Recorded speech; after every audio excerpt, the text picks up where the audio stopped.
Day 2, GridLife LimeRock. Best time ever. Dude, that was wicked. Oh, big.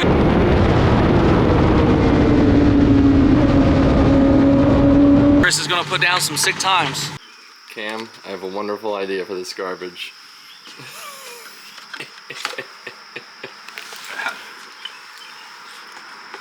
So I just hit up Nate and I'm like, does Indy like to draw? And he's like, yes! I was like, well boy, do I have a treat for you. He's gonna be so happy. Alright, Day 2, GridLife LimeRock, and Day 1 went great. It was awesome. It's definitely much more busy today. I heard they already sold 4 times the tickets of, you know, who was here yesterday, so, you know, it's Friday. People gotta work, you know, but they're all here now, so it's gonna be a good party. We got the NOS Energy Drink Nissan Z ready to go. We got some fresh GTs mounted up. Our first session of the day is at 12:20, so it's only 11 now. We got some time to kill. Gonna hang out with some fans, get some signups for some rides. And so, yeah, I mean, I know you're seeing this too late. You're not gonna get a ride, but just know if you come out to Laguna, you can sign up for a ride. We give them out on Saturdays, so make sure to come by NOS tent, sign up for your chance to win a ride along with me and my Z. So your first time in an open wheel car, first time doing anything road racing related, was about 26 or 27 hours ago. Yeah, well I mean, well technically my first open wheel experience, I mean I did drive at Bondurant back in like 2013, but that was like for fun. Like they let me drive the car for like 5 or 6 laps. But then I went back and drove the very similar cars with the Radford team.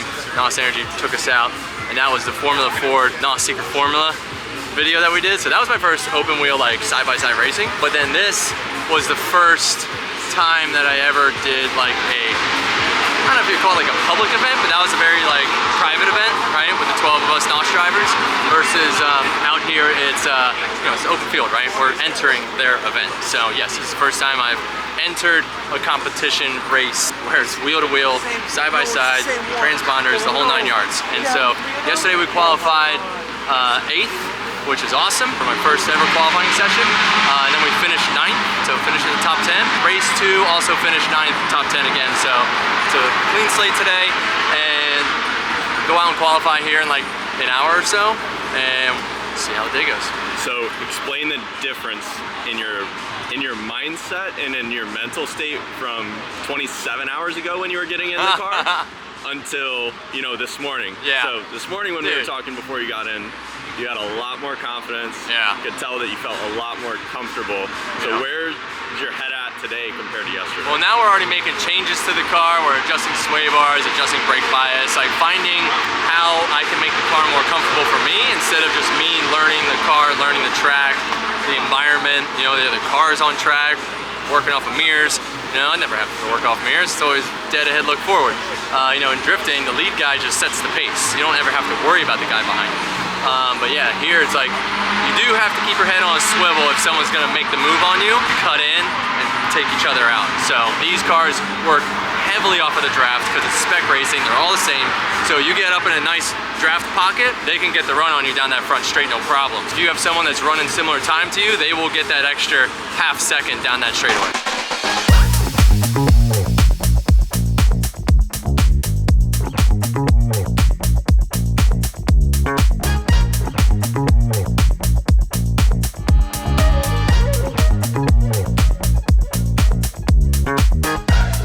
With our third teammate Sheldon, he don't use his mirrors and he doesn't care where we're at. He just goes. We're just trying to stick with him through the last turn, so we get a good draft with him into one, and then we're on our own. Rush cars and drivers. All right, got all 3 Rapscallion cars up here at the front, qualifying.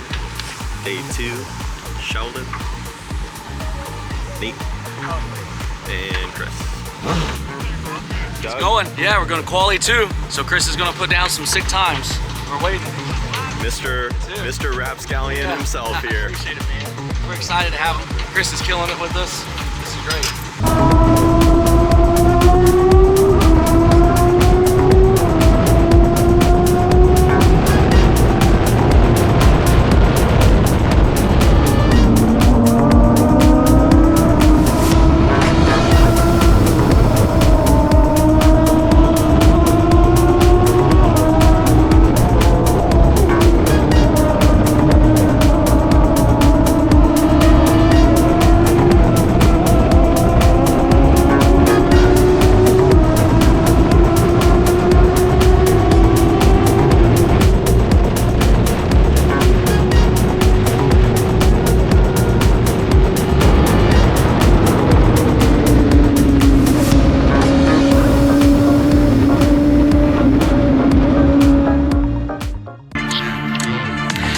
America's well-known circuits, there's about a half dozen that stand out as different from the rest. Constructed in the 1950s during the racetrack building boom, courses were carved out of mountains and hillsides from California to Connecticut.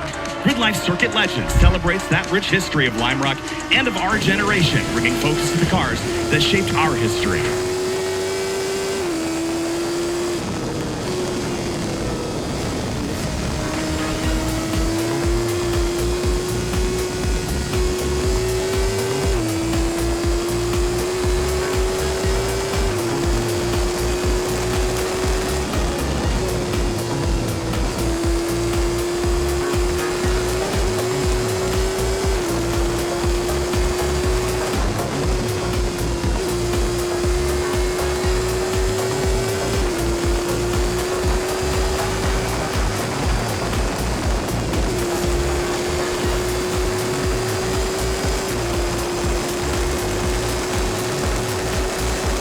Here and right now, that is an absolutely great battle, and Billingsley isn't, I'm guessing. Oh, big off, as I mentioned his name by Billingsley. Beautiful save. Hamilton and Forsberg, Team Rapscallion, 6th and 7th. I was just about to say Billingsley in an uncomfortable Team Rapscallion sandwich, and I think he felt the pressure a little bit there. All right. Let's do this thing. Ready to go? Let's go. How about that guy? Ready? All right, good.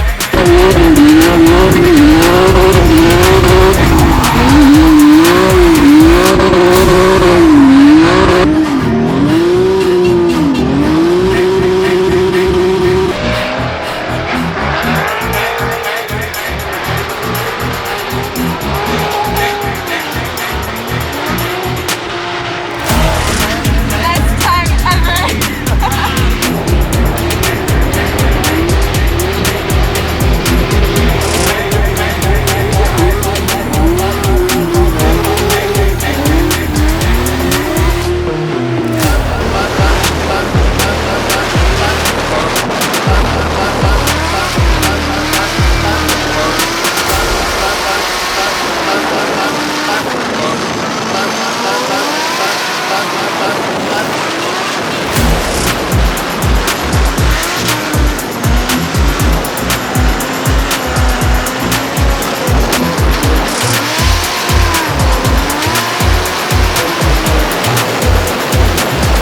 Dude, that was wicked. Wicked. Totally addicted now. Oh, I'm hooked. I'm building one. I'm done. That was unbelievable. Yeah. Like, so impressive. His car is more hooked up than mine because mine's like 600 horsepower. He's like 9. Yeah. That's what I was saying. I was like, our pro car. Right. Yeah. Right. I was like, the pro car, like my pro car, like yeah, it'll pick the front wheel up.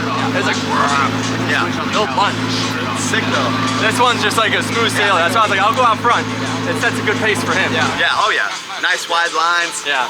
Harrison was tripping out. Yeah. He was just looking out the door like, what the? What's he doing right you're there? Right there. You know what I mean? Yeah. That was sick, dude. As the McLaren Artura shuts the lights off and we get ready to go racing one final time in the Rush SR Series here at GridLife Circuit Legends. It's all about celebrating automotive and racing history from the 1980s and 90s to now. This, I think, is the future of motorsport. Here we go. Side by side to the stripe, and green flag, we're racing in Rush SR Race 4.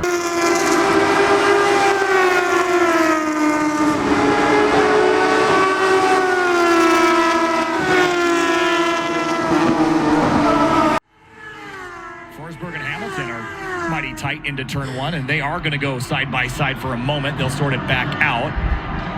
But these two have not held punches, have they? No, they have not. They have gone at it here, absolutely.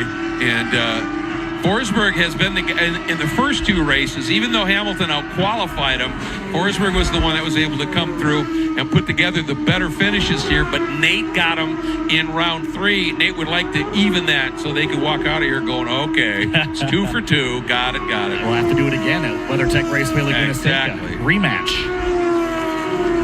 But it's been fun to watch these drivers take on a completely different side of motorsports and excel at it in the way that they have. And also, don't not forget that it's all about fun. Yeah, exactly. The reason they did this is because it's fun, and I think that's a key point for those two drivers. And, you know, obviously what they do, drifting, is massive fun, but this is fun of just a different sort. And I'm really impressed with how quickly those guys have learned, you know, you can't throw it in there, you can't pitch it. And this is going to scrub speed, it's going to be slow. They've just dialed out all of that drift and just focused on this. It's been great. Well, what carries over is their car control, the feeling. Oh, yeah. You know, you've got that butt sensor that tells you how far sideways you are. And I think in a downforce car with a lot of grip, that pays off. You know, they're looking for different things, but they're tuned into the car.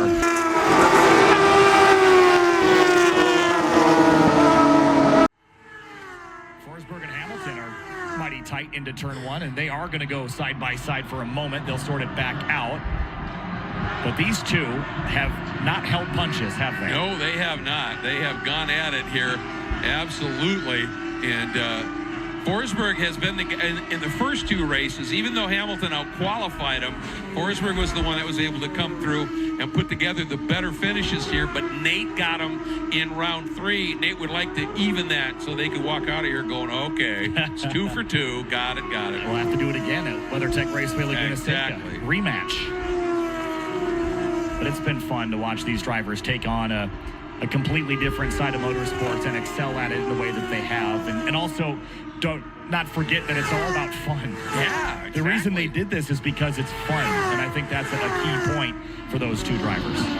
And, you know, obviously what they do, drifting, is massive fun, but this is fun of just a different sort. And I'm really impressed with how quickly those guys have learned, you know, you can't throw it in there, you can't pitch it. And this is going to scrub speed, it's going to be slow. They've just dialed out all of that drift and just focused on this. It's been great. Well, what carries over is their car control, the feeling. Oh, yeah. You know, you've got that butt sensor that tells you how far sideways you are. And I think in a downforce car with a lot of grip, that pays off. You know, they're looking for different things, but they're tuned into the car, and that's been advantageous to them as well. Now, Nate Hamilton into 5th place. Yeah, great run. Well, what a story that'll be for, you know, one of those drift legends to be able to pop up into the top 5 here and really doing a nice job at this point. You got to be impressed with it.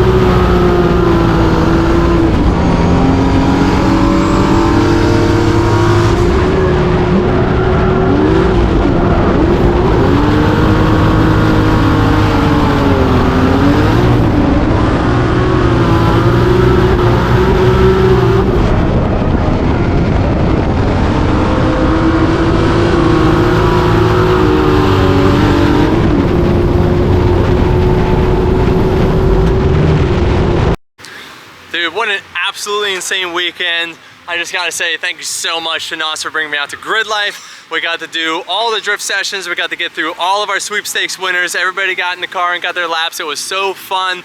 You know, we're getting some of the people through on Friday. We're getting all the sweepstakes winners through on Saturday. And it was just such a freaking blast. And then going back and forth between the drift sessions and the rush car, just such a mental, like, challenge. I don't even know how to describe it. You know, going from full grip, you know, G'ing out and just grabbing the air shifter and then jumping into the drift car and snapping it sideways, e-brakes, upshifts, and all that coming up over the hill sideways. Just such an absolutely wild feeling. And, you know, this is something that I've wanted to do for so long, to be able to do some wheel-to-wheel grip racing and also being able to do some drifting, and to do it in the same weekend is just absolutely insane. And so, to break it all down on the rush side of things, yesterday, Nate and I were going back and forth. I was able to edge him out. We finished side by side, I want to say. Our actual finishing positions, God, what was it, like 7th and 8th, and then 6th and 7th. I edged Nate out both times yesterday. And then today, God, I can't even remember the positions because they're just so much fun. And then today, Nate edged me out. I want to say it was 6th and 7th. Nate was 6th. And then in the final race, we got 4th and 5th. So we had both Sunoco rush cars finishing door to door all 4 races, and Nate and I topped it off with our fastest laps, both with a 56.8. So just absolutely hilarious how much pace we picked up, and finishing in the top 5, getting our cars impounded, so they have to go through and check them out to make sure that they are within legal spec, checking the weight, checking the ECU, all of those things. So we officially got our cars impounded, finishing the top 5, and in my first weekend of wheel-to-wheel racing, finishing top 5 against these guys is an absolute just monumental feat for me. So I'm ecstatic, I love it. Wheel-to-wheel racing is so cool. I understand why it's existed for so long, and I can't believe I haven't done it sooner. But either way, you know, first weekend out, giving these guys a run for the money, so let's keep it going. See you next time.